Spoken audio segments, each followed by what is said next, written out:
Alternatiba, Aralar, Eusko Alkartasuna eta Ezker Abertzalea alderdiok Hego Euskal Herriko 4 hiriburuetan ditutako manifestazioan bizperan agerraldia egin nahi izan dugu Mariano Rajoyren gobernutik herri honetako langileen kontra egunetik egunera iragartzen diren erasoi erantzuteko beharra berresteko. Azken neurrien berri gaur izango dugun arren, jakin badakigu zer espero daiteken krisia eragin duen eredu ekonomiko baten eredugarri den presidentearengatik. Greba orokorra ere merezi duena berak aitortu duenez. Zorionez, Euskal Herrian Ezker Soberanistak frogatu egin du sistema atzerakoi bati aurre egiteko gai dela. Desberdintasunak sortu besterik egiten ez duen ereduaren aurrean erresistentziak eraiki eta erantzuteko gai dela. Eskumak Madrilen duen gehiengo absolutuaren aurrean, Euskal Herrian eragile sozial, sindikal eta politikoen gehiengoa osatu behar dugu erasoaldi honi kontra egiteko. Porrot egiten duen ereduaren aurrean alternatibak eskaintzeko. Atzo bertan, ikusi genuen herri honetako langileak ez daudela Madriletik zuzendu eta lakuak zintzo berregiten dituen murrizketa eta lan eskubideen urraketen aurrean geldi egoteko asmorik. Sindikatuek Araban, Bizkaian eta Gipuzkoan deitutako lanuzteekin bat egin zuten milaka langileek argi erakusten dute Euskal Herrian lan eskubideen alde eta gizarte zerbitzuen defentsan borroka egiteko prest gaudela. Langile hoiei eta gainerako Euskal Herritarrei dei egiten diegu bihar Bilbo, Donostia, Gasteiz eta Iruñeko kaleak bete ditzaten erantzuna gure esku, erabakia gure esku, eraldaketa sozialaren alde lemapean. Euskal Herriko gizon eta emakumeak deitzen ditugu langileen duintasunaren kontrako erasoen aurrean elkarrekin erantzun dezagun. Egoeraren araberakoa baino, krisialdia sistemak eragindakoa dela dakigun artean erresistentzia eraikitzen hasi beharra dugu.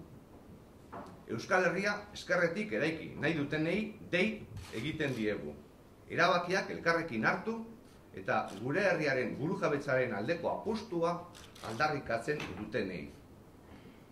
Herri gisa egiten dugun hautua errespeta ditzatela eskatzen duten guztiak atera behar dira bihar kaleetatik. Alderdi Popularraren gobernuak ez du gure herria ordezkatzen. Are gehiago, bere interesen kontra egiten du. Hego Euskal Herrian dagoeneko langabezian dauden 180.000 lagunen kontra bereiziki. Lan erreforma eta gaur ezagutuko ditugun gainerako neurriek ez dute enplegurik sortuko, patronalaren mozkinak areagotzeko orain arte ezarri duten malgutasun neurri guztiek eta kaleratzearen merkatzeak egin ez duten moduan. Baina eskumak lan eskubide gero eta ahulagoak nahi ditu gehien dutenek are gehiago izan dezaten. Onartezina da lanbide arteko gutxieneko soldata 651 eurotan izoztu izana. Merkatuen diktadurari hemen egiten ez badiogu, gertatuko zaigunaren eredugarri jartzen diguten Greziak bera ere, gutxieneko soldata handiagoa dauka, 17% handiagoa hain zuzen ere. Bitartean, laguntza publikoa jaso dituzten bankuetako zuzendarien soldatak 600.000 eurora mugatu dituztela lorpen handia bailitzan saldu nahi digute. Ez dute enplegurik sortuko sektore publikoan lanaldiak luzatuta edota hutsik dauden lanpostuak bete gabe. Ezta 77 urtetik aurrera lanean jarraitzea bultzatzea. Lana sustatzeko kontratuarekin kaleratzea merkatuko dute berriz ere, horretarako besterik ez baitu balio. Era berean, duintasunaren aurkako erasoa deritzogu egunean 4 orduko lanaldiak eta 320 euroko soldatak dituzten kontratuak proposatzeari. Minilanak deritzonak ez dituztela esarriko ziurtatu ondoren, eta are prekarioagoak diren eredua erabali nahi dute. Eta beti bezala emakumeek zigor bikoitza pairatuko dute. Haiei kalte egiten dielako bereziki lan prekarietateak, emakumeek dituztelako lanaldi murriztu gehienak eta soldatarik txikienak. Pentsiorik basuenak ere haiek dituzte, eta gogoratu behar dugu kanpainak adierazitakoaren aurka, pentsioak bizitzaren kostuaren oso azpitik gaurkotu dituztela.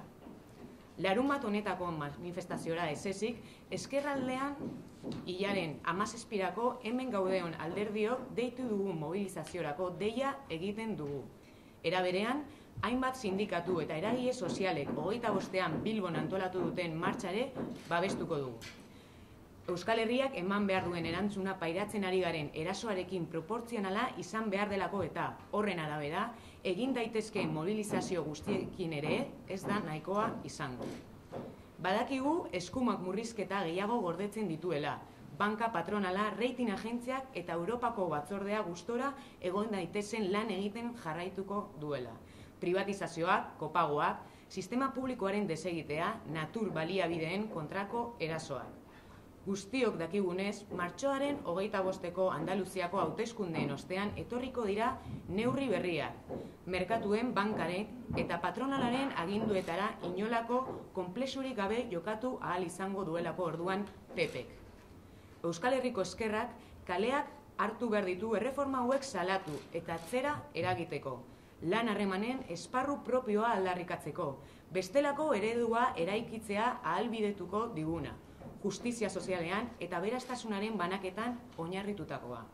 Manifestazioaren lemak ondo dionez, erabakia gure esku dago.